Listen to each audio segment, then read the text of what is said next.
हैं। सबसे पहले दोस्तों हम जानेंगे कि पित्त क्या है।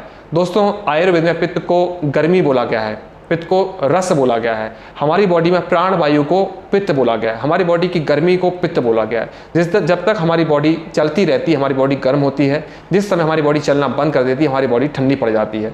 इसीलिए आयुर्वेद में पित्त को प्राण वायु कहा गया है। दोस्तों वहीं हम एलोपैथिक में जब बात करते हैं तो एलोपैथिक में पित्त को वाइल बोला गया है और वाइल को बहुत डीपली करके एलोपैथिक में समझाया गया है। जब भी हमारी बॉडी में कुछ भी डिसबैलेंसिंग होती है सबसे ज़्यादा हमारे वाइल में चेंजेस आते हैं, हमारे पित्त में चेंजेस आते हैं। उसी प्रकार जब भी कोई परेशानी होती है तो हमारी एलोपैथिक टेक्नोलॉजी में पित्त का चेकअप किया जाता है।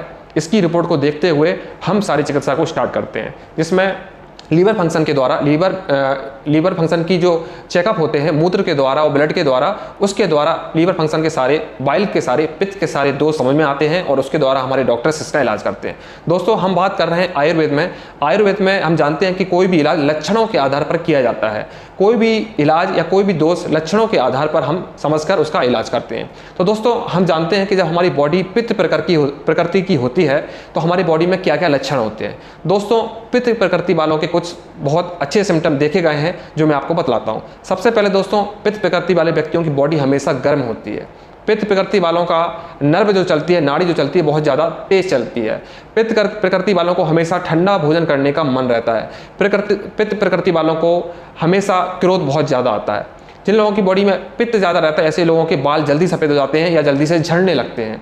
पित्त प्रकृति वालों को जल्दी से चश्मा लग जाता है या आंखों की रोशनियाँ या आंखों के रोग बहुत जल्दी आने लगते हैं। ऐसे व्यक्तियों को कान से सुनाई भी बहुत धीमा उम्र बढ़ने के साथ साथ कान के रोग भी और कान की जो सुनने की क्षमता होती है वो काफ़ी कम हो जाती है। पित्त प्रकृति वालों के दांतों का जो रंग है वो अधिकतर पीला पाया जाता है। पित्त प्रकृति के जो लोग होते हैं उन लोगों को नींद ना आने की प्रॉब्लम हमेशा रहती है। पित्त प्रकृति के जो लोग होते हैं वो काफ़ी क्रोधी होते हैं।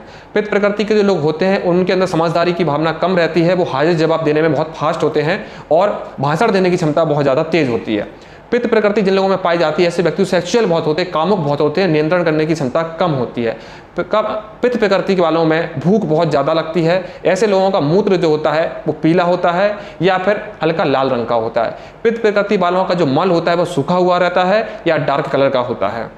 पित्त प्रकृति जिन लोगों में ज़्यादा होती है ऐसे व्यक्ति रात में काफ़ी लेट सोते हैं और सुबह काफ़ी लेट जागते हैं। लेकिन ऐसे व्यक्तियों के अंदर ऊर्जा की कमी नहीं होती। ऐसे व्यक्ति अगर सो भी नहीं पाते हैं तो दिन में उठकर अपना काम करने लगते हैं। पित्त प्रकृति जिन लोगों के ज़्यादा होती है ऐसे व्यक्तियों को लीवर का और पेट के रोग ज़्यादा होते हैं। पित्त प्रकृति जिन लोगों में ज़्यादा होती है ऐसे लोगों को चर्म रोग भी बहुत ज़्यादा होता है, आँखों का रोग भी बहुत ज़्यादा होता है।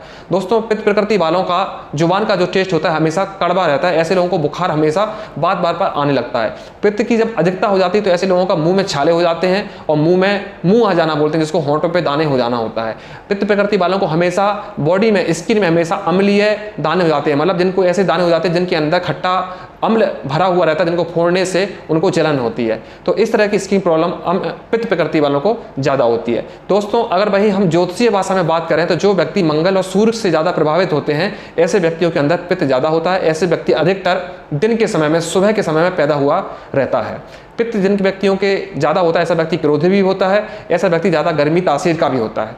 दोस्तों अब हम जानते हैं कि पित्त अगर ज़्यादा बढ़ गया है तो हम क्या क्या इसकी रोकथाम कर सकते हैं। दोस्तों पित्त अगर हमारी बॉडी में बढ़ गया है तो हम उनको डाइट के द्वारा और कुछ औषधियों के द्वारा इसको हम उपयोग कर सकते हैं। जैसे कि पित्त जिनकी बॉडियों में बढ़ा रहता है ऐसे व्यक्तियों को ठंडा भोजन, ठंडी तासीर वाला भोजन हमेशा उपयोग करना चाहिए और गर्म तासीर वाला भोजन उपयोग नहीं करना चाहिए। सबसे पहले हम जानते हैं कि गर्म तासीर वाले इसमें हमको क्या क्या भोजन नहीं करना, जैसे कि मांस मदिरा का सेवन दोस्तों हमको बिल्कुल नहीं करना चाहिए इसमें। इसी प्रकार तेल मसाले का सेवन हमको बिल्कुल नहीं करना चाहिए। रात को हमको ज़्यादा जागना नहीं चाहिए, ज़्यादा कामुकता वाला हमको अपना नेचर नहीं बनाना चाहिए। दोस्तों वहीं अगर हम अच्छे भोजन की बात करें कि पित्त वाले व्यक्तियों को कौन सा भोजन करना चाहिए तो इसमें दोस्तों आता है दही का सेवन, घी और शक्कर का सेवन, शहद का सेवन, फलों का सेवन, छाछ का सेवन। और अगर दोस्तों फलों के औषधि उपयोग में जाएँ तो एलोवेरा का जूस, आंवले का जूस, जवा का जूस इसमें काफ़ी लाभप्रद होता है। दोस्तों अगर हम आयुर्वेदिक औषधियों में जाएं तो इसमें बंगेश्वर रस काफ़ी लाभ करता है, मोती भस्म, शंख भस्म और चांदी भस्म काफ़ी लाभकारी होती है। तो इसका उपयोग करके आपने पित्त की परेशानी कर सकते हैं। अगर हम घरेलू उपयोग के बारे में बात करें तो पित्त पापड़ा, सौंफ, मिश्री, जीरा इनका हम शरबत बनाकर इसका उपयोग करके हम पित्त की परेशानी को दूर कर सकते हैं। तो दोस्तों पित्त के द्वारा इस तरह की परेशानियाँ होती हैं, पित्त की परेशानियाँ हम इस प्रकार को दूर कर सकते हैं। पित्त जिन व्यक्तियों को बढ़ता है, ऐसे व्यक्ति काफ़ी क्रोधी मिजाज के होते हैं, तो अक्सर अपने मन को नियंत्रण करके, अपना मन को शांत कर कर भी वे अपने पित्त को मैनेज कर सकते हैं। अधिक क्रोध बढ़ाने से भी हमारा पित्त काफ़ी बढ़ जाता है। तो दोस्तों, पित्त से संबंधित अगर आपको बीमारियां होती हैं तो आप अपने बॉडी का विशेष ध्यान रखें। जो मैंने उपाय बताए हैं, जो खाने की चीज़ें बताई हैं, उनका उपयोग कर आप पित्त की परेशानियों को दूर करें। दोस्तों, पित्त जब बहुत ज़्यादा बढ़ जाता है तो व्यक्ति की आयु भी काफ़ी कम होने लगती है, क्योंकि पित्त यानी आग, जब हमारी बॉडी में आग ज़्यादा बनती है तो हमारी बॉडी में जो ऊर्जा होती है उसका ज़्यादा उपयोग करता है व्यक्ति, ज़्यादा मेहनत करता है व्यक्ति, ज़्यादा बात करता है, जिसके कारण से ऊर्जा हमारे शरीर में स्टोर नहीं हो पाती है, एकत्रित नहीं हो पाती है, जिसके कारण से आयु भी कम होती है।